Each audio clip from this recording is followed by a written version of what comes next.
What's going on, everybody? This is WildFed Family, and on my way back from work I picked up a little project. Now I made a trade with my in-laws for some horse jumps, and in return I got this fixer-upper right behind me. Now this is gonna do a couple things. It's gonna let my wife ride around our farm and do stuff with the kids. It's gonna be helpful around the farm, and not only that, I am gonna turn it into a hunting machine. So follow along for the next couple of weeks and I'll show you what I'm doing to this, and it's gonna be really cool. So keep watching.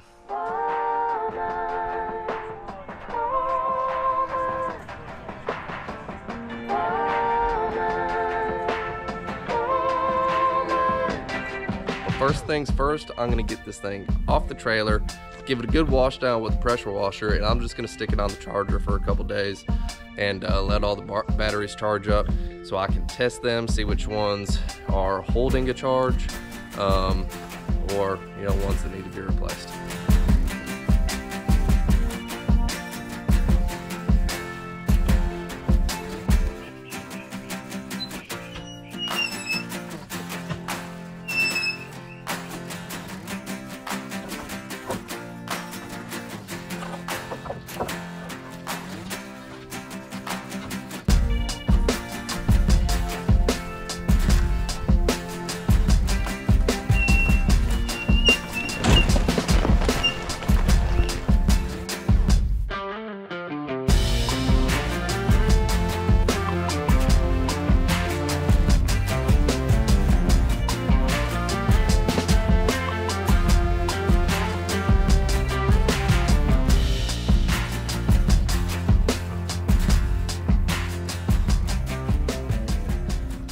There you go.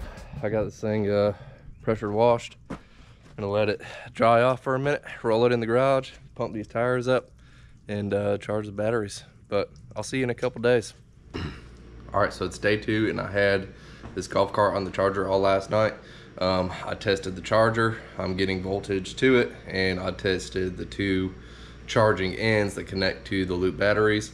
That's getting power, so I know that's not the issue. The issue is that the batteries just aren't taking charge. So what I'm doing now is I have them all isolated and on the back of the cart. So I'm going to test each one of these batteries at a time. But something that I found when I was doing that was that the whole battery support system down here in this cart is I don't know, 75% rusted out. So what I'm doing now is adding a little bit of steel supports, tying it all back together and welding it back up. So I'm going to keep on welding.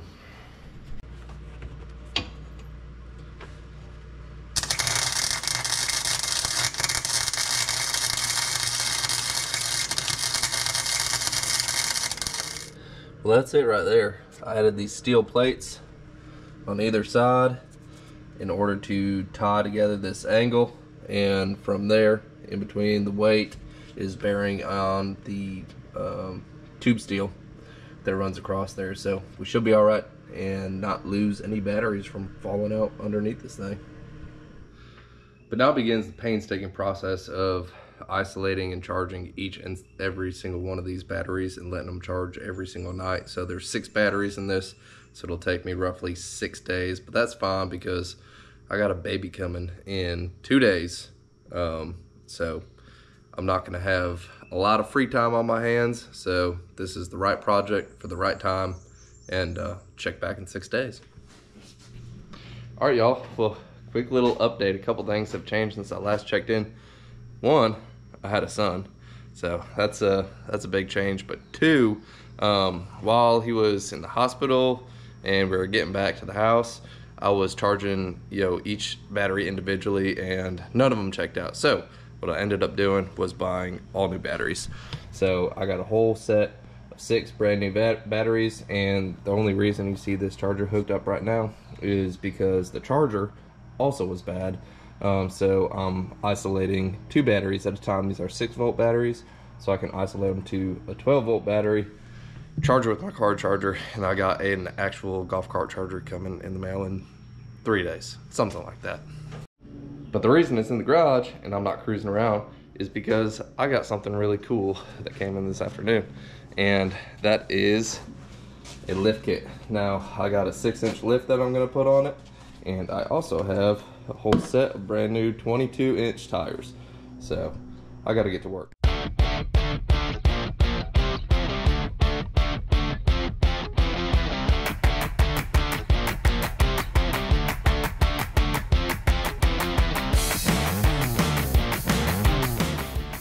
Well, the front is done.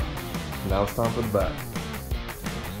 All right, well there it is. All of the functional aspects that I've been meaning to get taken care of are done. So you got working batteries, lift kit, aggressive tires, going through the woods, and I even have a chauffeur. So I finally got this thing working, but I had one problem. Every time I'd ride off into the sunset, I could only see like 2 feet in front of me. That's because the windshield that I have is so busted up and scratched that, I mean, it just blurred everything out. So I got something in the mail today. The windshield. There's the old one. There it isn't. And just like that, I got a new windshield. That is super easy. It was just 2 bolts and pop the windshield in place. Let's take it for a test ride. All right, we got a little family cruise.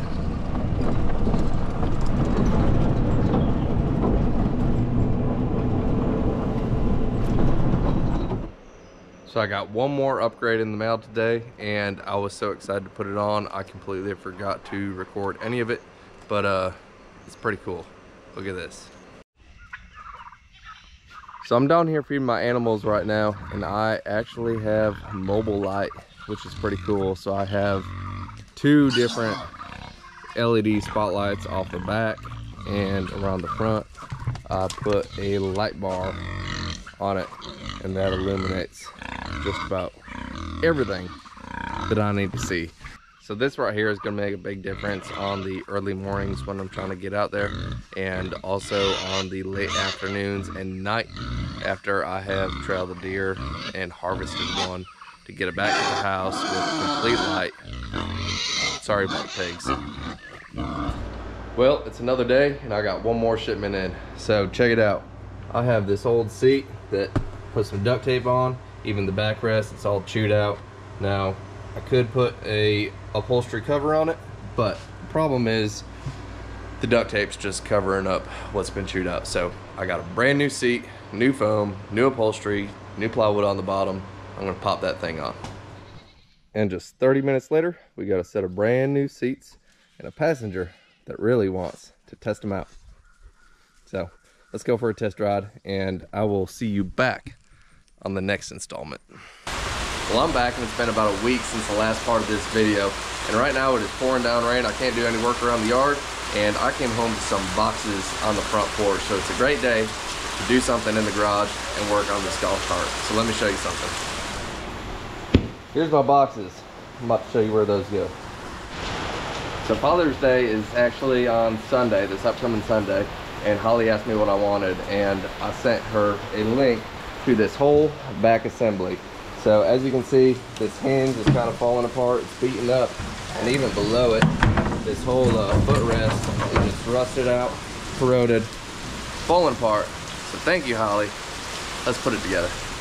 Now, by the time that I got done installing the seat and all of the new racking and hardware, it was like 9 o'clock at night.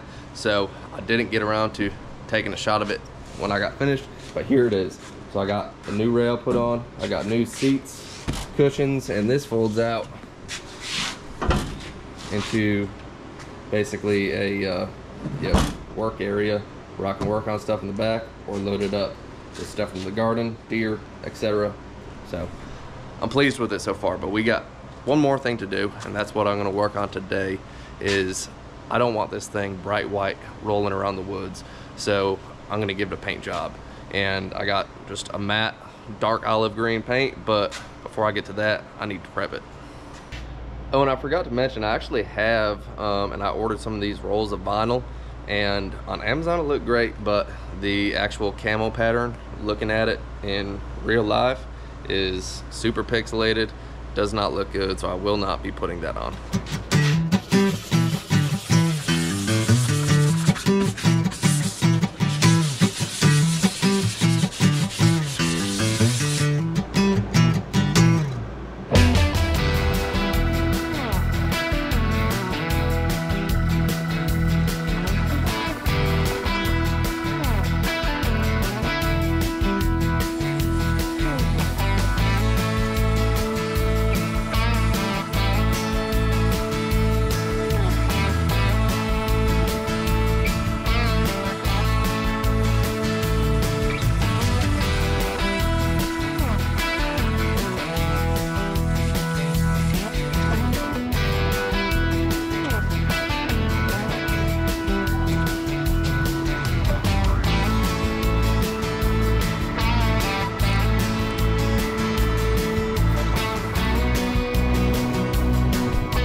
Now, I just got done putting the first coat on, and a thunderstorm is about to come blasting through here, and I lost power. So the lighting is horrible in there. I'll show you tomorrow. Well, folks, this project is officially a wrap. Now, I just got back from work and I put a second coat on it, and honestly, it turned out really well. Cleaned up a couple of the lines, pulled off all my painter's tape, and yeah, I'm glad I went with the paint rather than the vinyl wrap.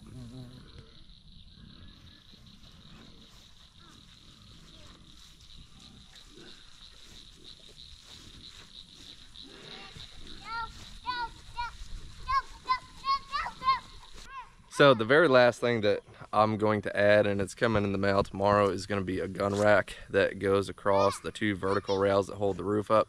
And another thing I thought about doing was swapping out the white/tan roof for a black roof, but I looked up a new roof and it's like $600. So I'm not going to spend $600 on just a small cosmetic feature.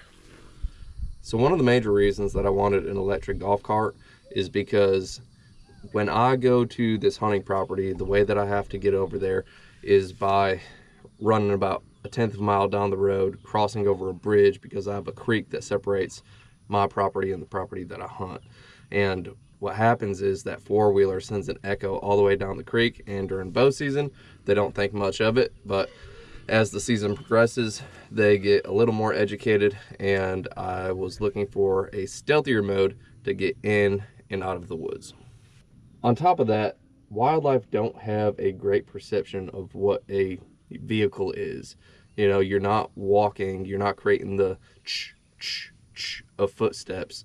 Rather, it's wheels rolling and crunching leaves, and there's nothing in the woods that sounds like that. They also don't recognize you as a human being being in a cart like this. It's the second that you stop, step out, stand on your 2 feet, and your eyes lock with theirs, that they realize that you are the predator and they need to get out of there.